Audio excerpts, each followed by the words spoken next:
Hey, I'm Dr. Brian Wansky from the Cornell Food and Brand Lab and author of the book Slim by Design. Is your home kitchen making you fat?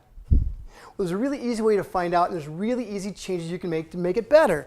So in the book Slim by Design, there's a 100-point checklist you can fill out, and the more points you end up getting, the more your home is making you slim by design rather than fat by design. But importantly, it tells you exactly the changes you need to make your home more slimming and less fattening. This is a great first step to help make your home slim by design. And it's a really easy way to try to tackle the issues of what we eat without having to count calories and write down food diaries and things like this.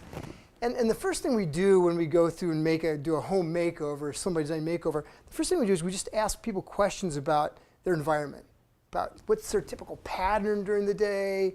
And we start just with yesterday.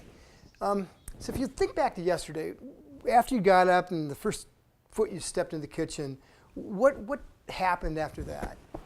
So I get up, I feed the kids and pack their lunches, and then usually bring Kate a cup of coffee in bed. I'm very slow to go in the morning. I'm not a morning person, and so that works out really nicely that I don't have to jump up and get the kids. Occasionally I do, though. I do get up and help with breakfast and sandwiches and lunches and whatnot, but for the most part, I linger. I eat Raisin Bran almost every morning, and I mix it to make it different with different things. I mix it with some different kinds of cereals and fresh fruit. And I struggle with breakfast because I would rather not eat breakfast. I'm ready to go and start my day, and I'm not usually hungry.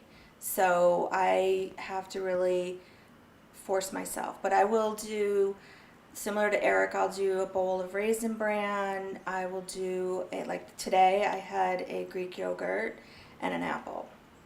And it was on the go. I grabbed it as I was on my way out the door. And I ate it at my desk while I checked email. No. Yeah. You can also get started by just going to the website, slimbydesign.org. What it is, it asks 10 very easy questions, 0-1 questions that tell you whether your home is making you fat by design or slim by design. This is just unbelievable. I mean, you guys did an incredible job kind of making over this kitchen, but actually reconstructing the kitchen. Most people can't afford to do that. They don't have the willingness to do it, but you really changed this and did some amazing stuff. And I mean, if we want to objectively see whether it's making everybody slim by design, we want to go to the scorecard. It's a 100-point scorecard, the one we talked about a little bit earlier. And it's in the book Slim by Design. Okay. And so we see there's no television in the kitchen. Well, there is no television in the kitchen, so 1 point. There are no comfortable, loungeable chairs in the kitchen. There's chairs there. They're not. They could be more loungeable, but they're still pretty loungeable. So we'll give you 0 points there. Walls are painted in a neutral earth tone, not too bright or not too dark. This is great. It's a perfect tone. In my home, we've painted them pumpkin colored, which is matches with nothing, I might add. Okay. You enter your home through a non-kitchen door, such as a front door, and that's what you do over there. That's great. Counters are well organized, not cluttered. You've got another point. Food preparation areas are brightly lit. Bingo. You've done so much here. It's amazing. We find the typical home usually gets between a 30 and a 35 when they first initially go through this scorecard. And what you've done is just tremendous. I know there's a couple small changes that I'd make. Okay. The one I noticed right here is this fruit bowl. Now, it's great to have fruit bowls. Let me just say, if there's any fruit bowl sitting out, you get a point. But you also get another point if there's 2 or more types of fruits.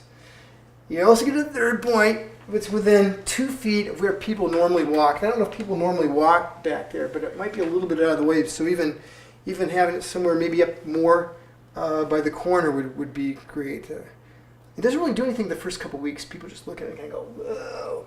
But after about 2 weeks, if it's very convenient like that, you'll find the fruit disappear. So take a look at a couple other things here.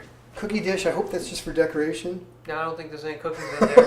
Okay. If they are, they're probably pretty stale by now. That's right. Sometimes there's cookies in there, though. Okay, but I guess it's not see-through, so at least that's good. Mm-hmm. One of the things we found is that we did this really cool study up in Syracuse, New York, which we ironically call the Syracuse study.